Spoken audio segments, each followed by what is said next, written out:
Olá, meu nome é João Carlos Alqueri, eu sou professor na Universidade Federal do Rio Grande do Norte, no Brasil, e membro da Associação Brasileira de Psicologia Jurídica e da Associação Latino-Americana de Psicologia Jurídica e Forense.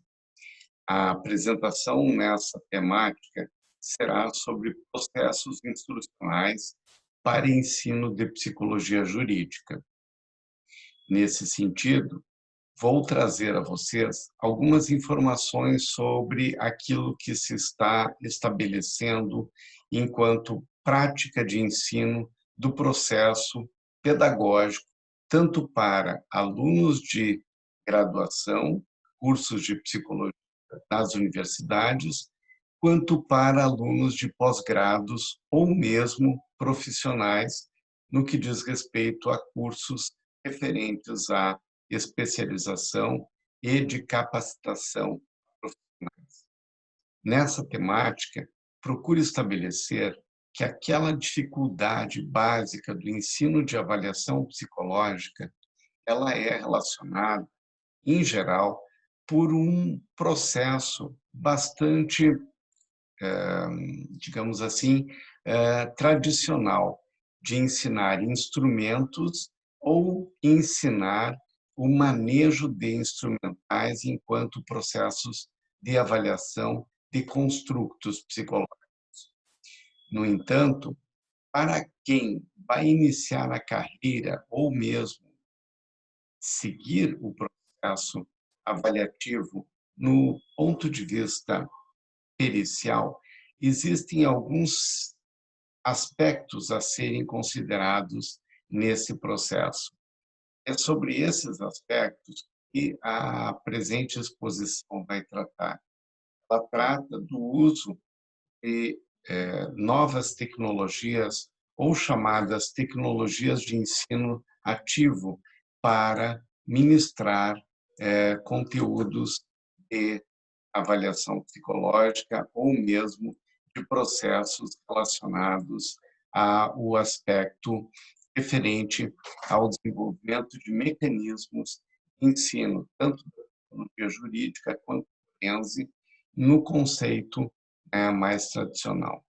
Se nós levarmos em consideração as diferentes metodologias de ensino, a aprendizagem baseada em problemas é um método de aprendizagem em que os estudantes se deparam inicialmente com um determinado problema proposto, em geral, pelo professor a partir de estudos de casos clínicos ou mesmo estudos de casuísticas e, consequentemente, serão seguidos em uma investigação como um processo de aprendizagem que vai despertar a eles um diferencial extremamente distinto àquele tradicional. Se nós observarmos essas discrepâncias em relação ao processo tradicional, podemos evidenciar da seguinte maneira estes aspectos. Me acompanhem, por favor.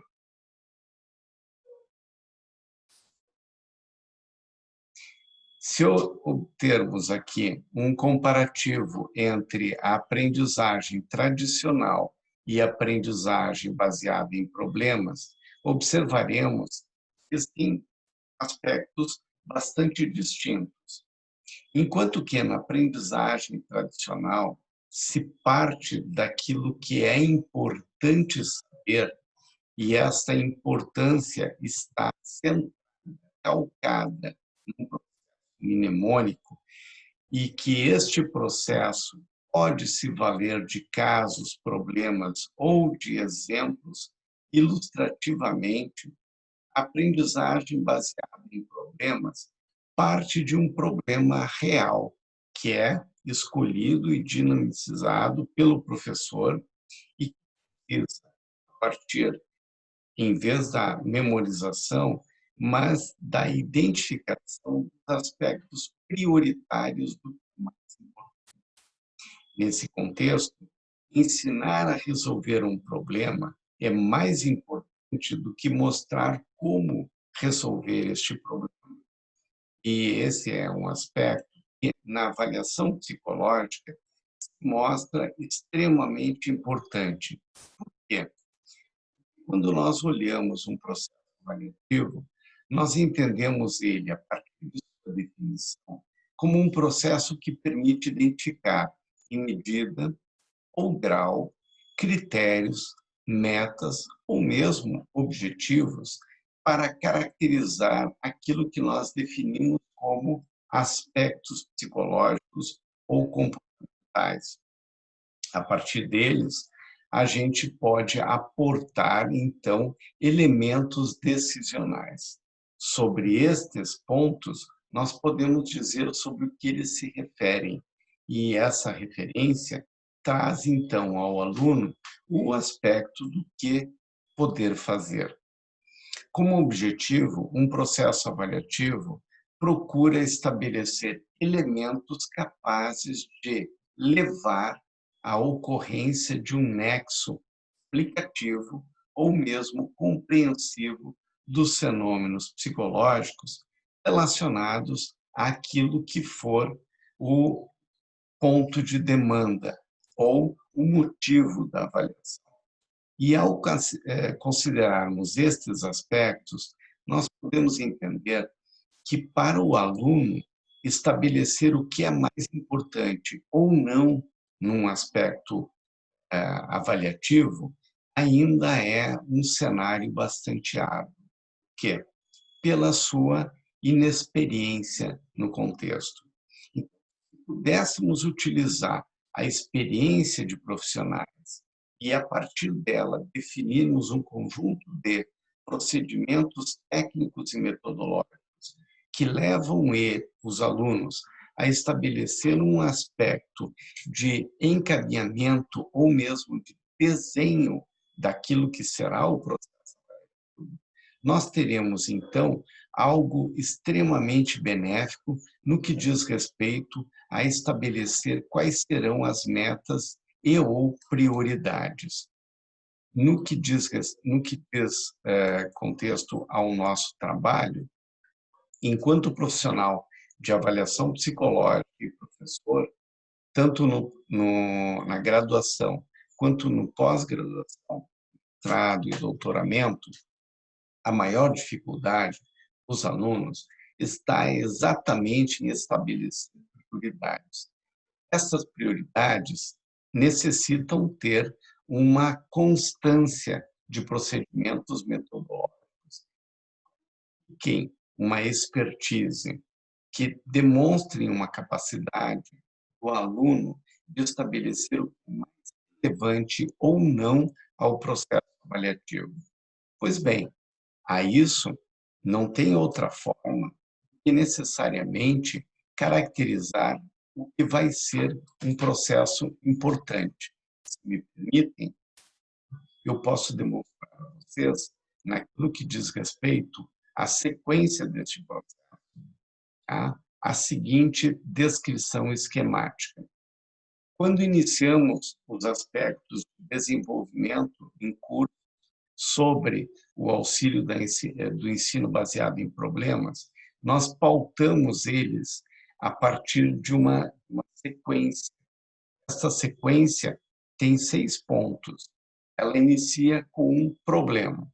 Esse problema é apresentado no formato, tá, que o professor desenha ele de tal modo que os alunos, ao se depararem com ele, necessitam estabelecer aquilo que será a consequência do processo avaliativo.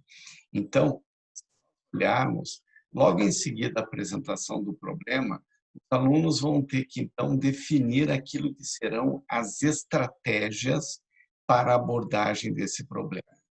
Nesse ponto, cabe ao professor observar e orientar naquilo que sejam as dúvidas oriundas das dificuldades dos alunos e não iniciar com o pressuposto do que é mais importante.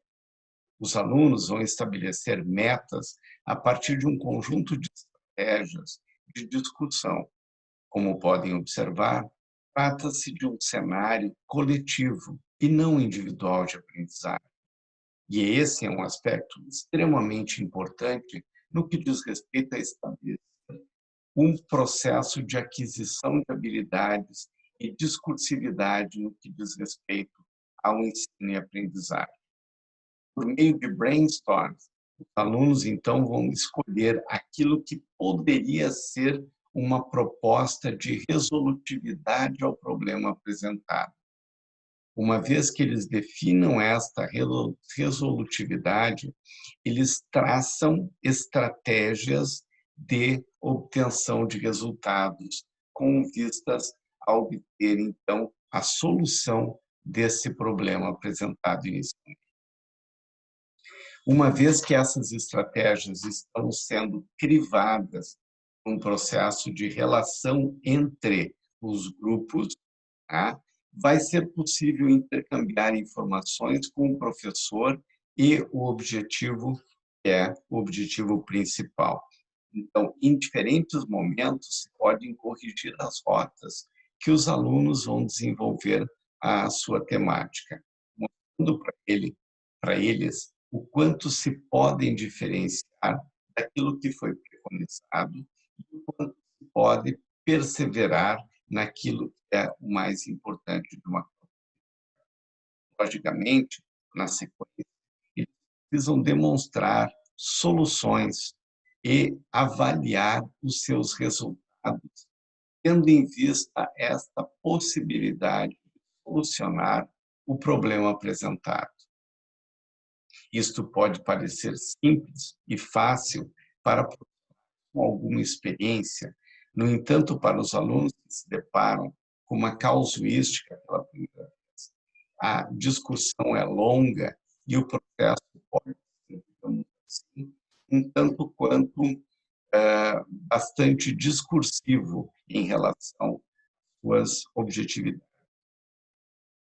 Concomitantemente, após estabelecerem soluções e avaliação de resultados, se tem, então, aquilo que seriam condições de autoavaliar-se no processo, naquilo que teve, naquilo que foi dificultoso e, principalmente, no quanto pode um determinado resultado atender o problema apresentado. Então, podemos observar o seguinte aspecto. Até aqui, o uso de aprendizagem baseada em problemas caracteriza que precisa necessariamente compor-se em grupos, um problema pedagogicamente definido e estratégias de processos resolutivos com base nelas. Tendo esses três aspectos representados, nós podemos avançar no que diz respeito a mostrar aos alunos aquilo que seria o mais importante deste processo.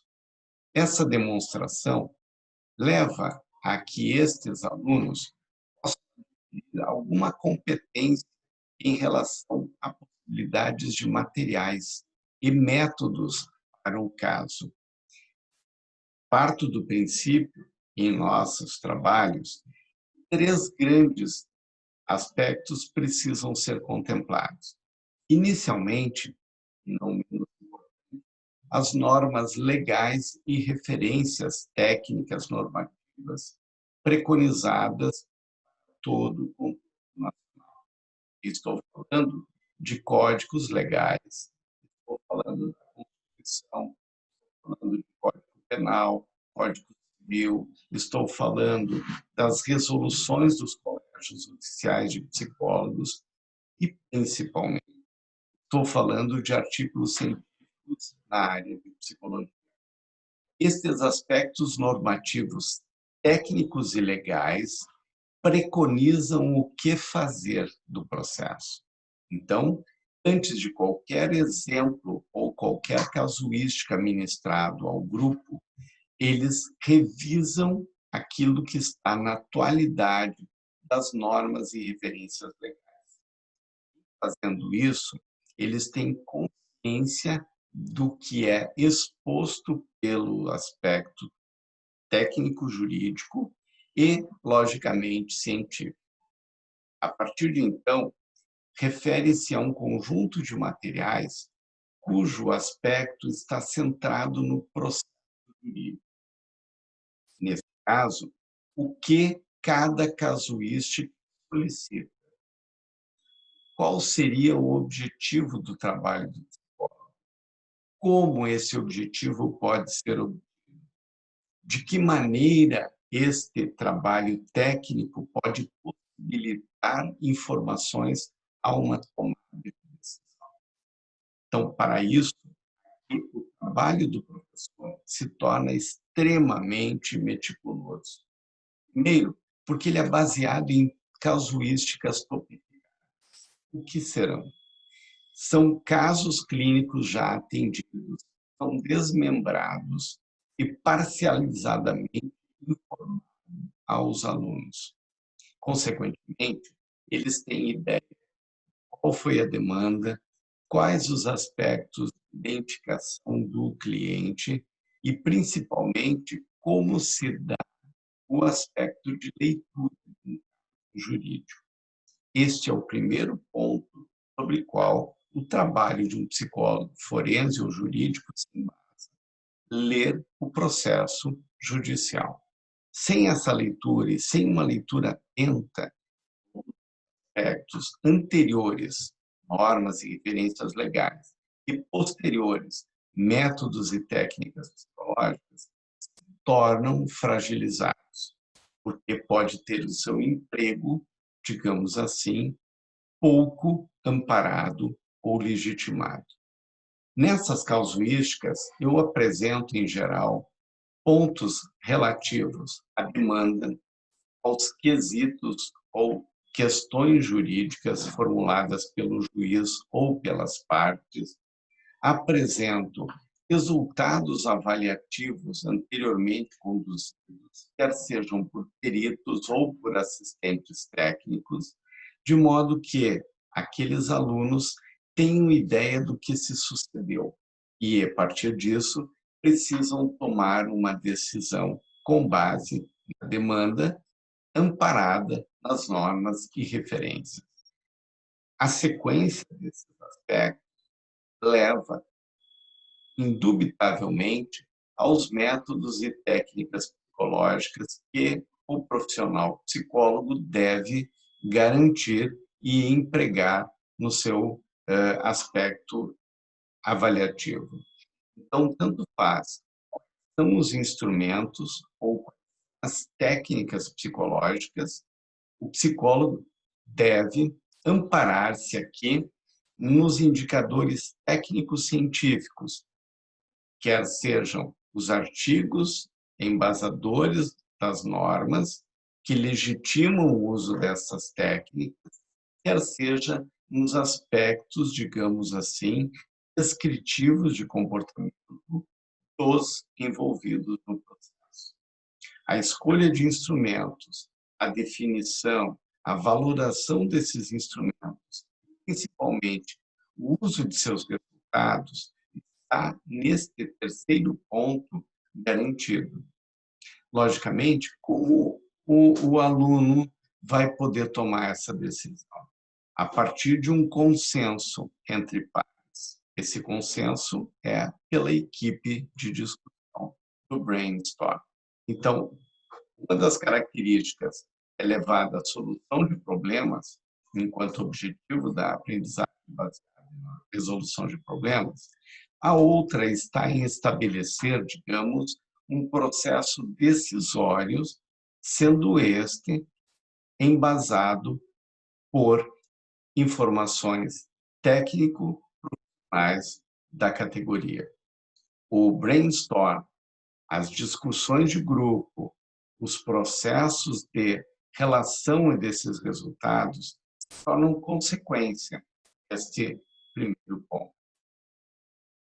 Se levarmos isto em consideração, nós podemos caracterizar qual a importância do processo evaluativo, avaliação psicológica pericial, no que diz respeito ao trabalho do psicólogo. Para que isso fique claro, né, basta ter a experiência profissional. Entanto, aqueles neófitos nos aspectos psicológicos jurídicos, ou que adentram a eles com um nível de inserção menos expressivo, vão se deparar com um conjunto de problemas. E boa parte destes problemas pode estar em alguns pontos pouco expressivos no que diz respeito ao entendimento do processo coletivo. Se me permitem, gostaria de apresentar mais uma informação gráfica onde estes pontos podem ser, digamos assim, qualificados, clarificados. Me acompanhem, por favor.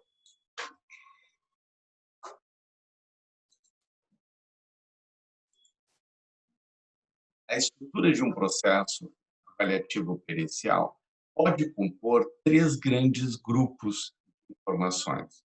No primeiro momento, o grupo relativo às informações do procedimento ou do processo judicial, o que sejam o processo propriamente dito, solicitações dos quesitos ou periciais, o encaminhamento desse processo, o quanto ele se refere a aspectos comportamentais que são entendidos por meio de funções e construtos psicológicos. Bem, toda avaliação psicológica parte de um aspecto referente a uma demanda psicológica. E esta demanda psicológica precisa ser lida como psicológica. Ou seja, não basta ter um pedido de avaliação. Este pedido precisa ter um alvo que é uma característica psicológica. Somente aqui, o psicólogo, ele tem a possibilidade de dar pertinência a esse aspecto. É só o psicólogo, o profissional responsável, que esta questão se torna uma questão psicológica, não uma questão sociológica, jurídica, médica ou pedagógica. Num segundo momento, relacionado a esse primeiro aspecto, temos a estratégia técnica, feito não somente aos métodos, às técnicas ou testes e instrumentos psicológicos relativos, mas a relatividade destes em atender aquilo que é lido como parte de funções ou construções baseadas em entendimentos psicológicos, logicamente. Por fim, e não menos importante, temos os resultados. Estes se referem ao pedido, à demanda, à inicialização do processo avaliativo dentro do processo. Este processo precisa ter a sua resposta caracterizada. Esta resposta depende de um enquadre, depende de um contexto psicológico, onde o comportamento do indivíduo, qual foi a expressão comportamental e que resultados este comportamento obteve em contextos avaliativos por parte de instrumentos ou métodos psicológicos. Então, essa tríade de processos, né, caracteriza o entendimento daquilo que será um aspecto de expressão técnico-científico do profissional. Como podem ver abaixo, estes aspectos dependem inequivocamente daquilo que nós podemos definir como expertise do profissional. Então, quanto mais experiente se torna o profissional, quanto mais tempo de atividade profissional ele se torna experiente, mas quanto mais a integrabilidade destes aspectos caracterizam a expertise do profissional, é que o processo avança. E esse processo, ele avança numa questão referente à obtenção de dados. Tal obtenção de dados é importante porque ele vai garantir com que o profissional possa responder os aspectos prioritários da questão. Estes aspectos não estão descritos nos resultados de manuais de instrumentos psicológicos, não estão descritos naquilo que poderíamos caracterizar como o processo de ensino-aprendizagem tradicional no âmbito universitário. E também não encontram nenhum embasamento no que diz respeito ao próprio fato do construto psicológico. Falar sobre inteligência, por exemplo, não significa que podemos inferir que alguém tenha ou não compreensão melhor sobre a realidade.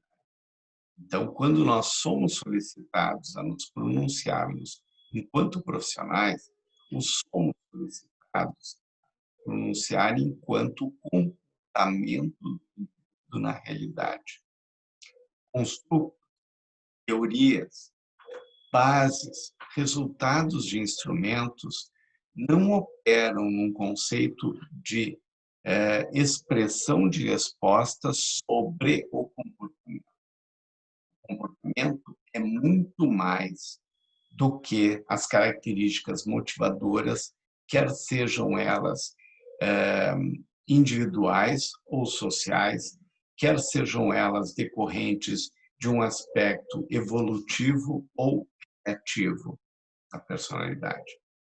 Então, ao levar o aluno a compreender esse aspecto da importância sobre o entendimento dos aspectos avaliativos, demonstra-se a ele que necessária é a expressão do contexto de desenvolvimento.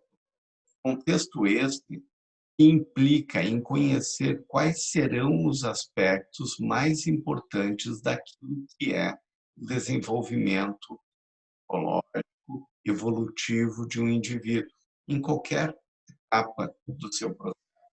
Infância, adolescência, idade adulta, terceira idade. Tanto faz. Precisamos conhecer estes aspectos. Estes aspectos conhecidos legitimam o quanto o processo jurídico garante o aspecto psicológico na sua solicitação de avaliação. Em diversos momentos, tive a oportunidade de ter que responder a juízes que um determinado aspecto de comportamento pode ser próprio do período evolutivo esperado, com uma frequência mínima, mas esperado, enquanto que outros aspectos, por mais próximos que sejam ao conteúdo deste, em um outro momento evolutivo, não seriam esperados.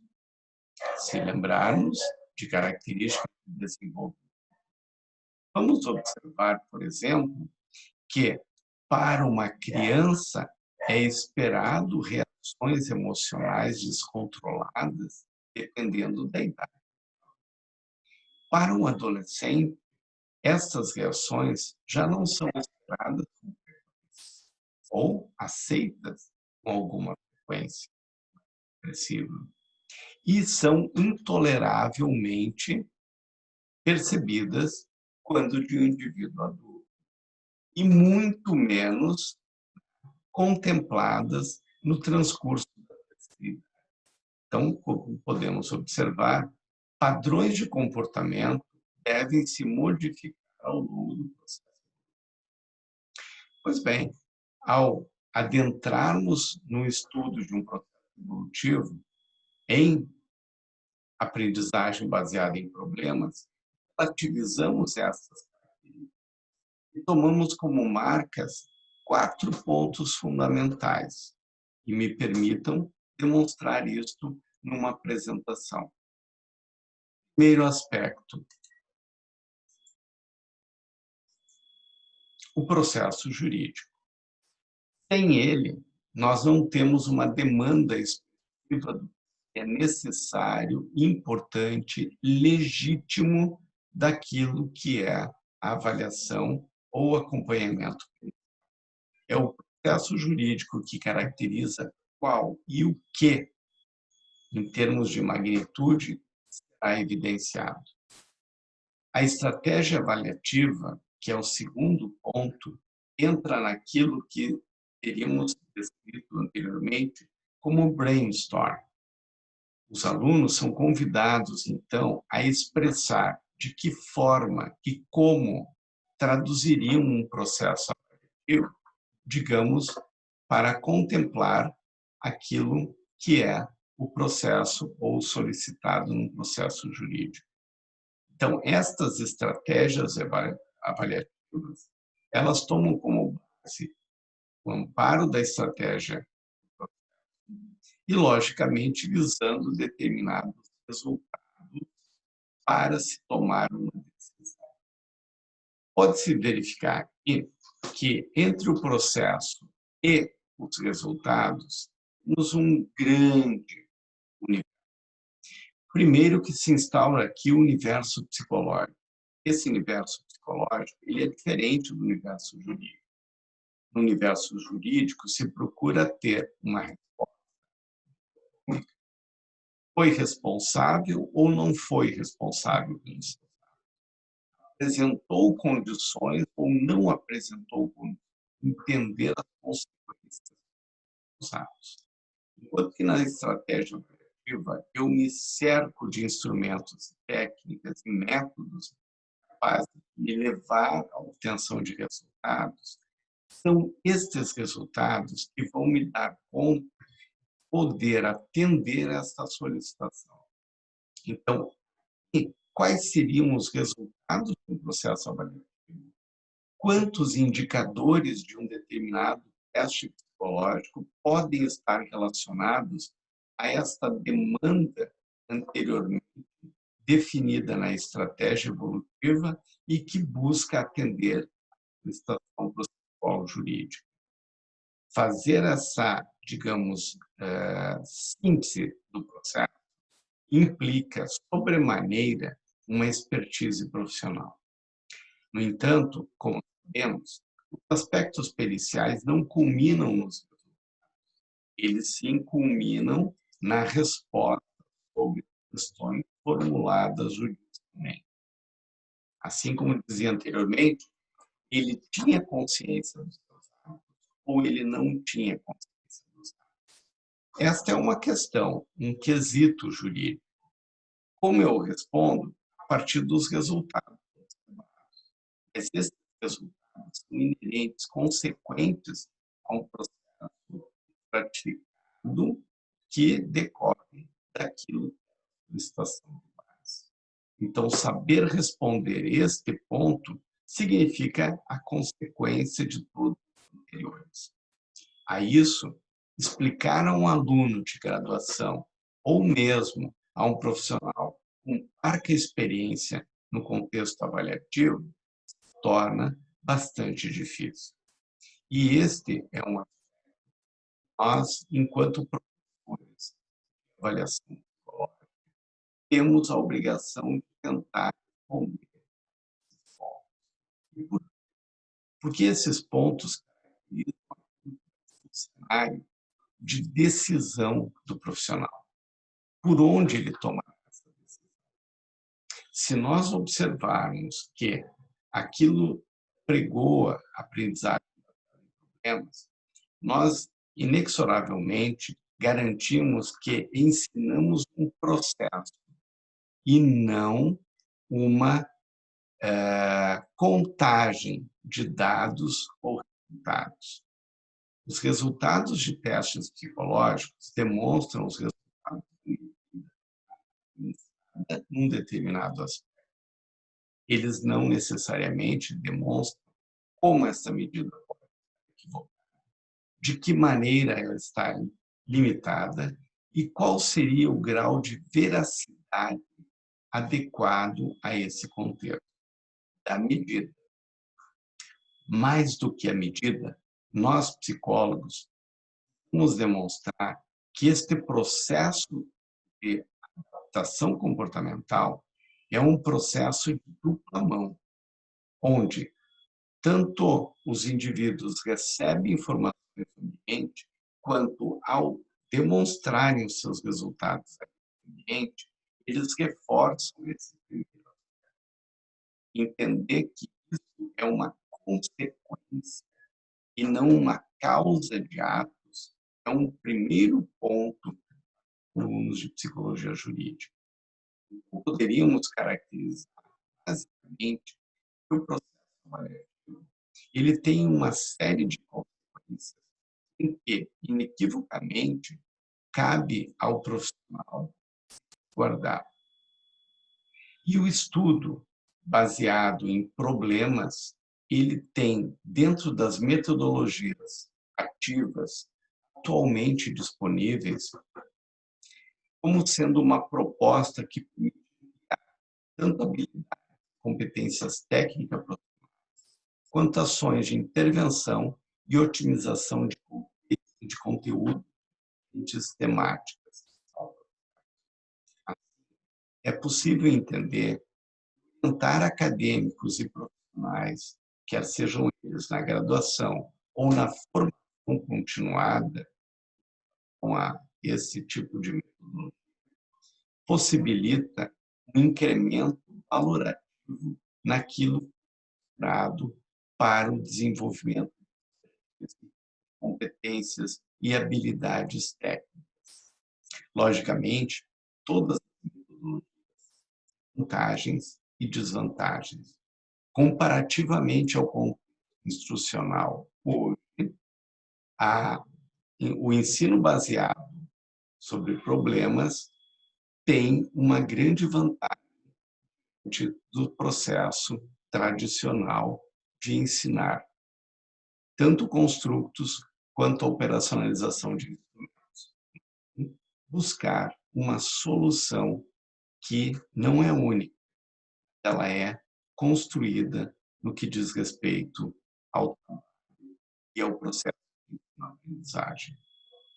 Agradeço a atenção, o disponível, os contatos abaixo formulados. Muito obrigado.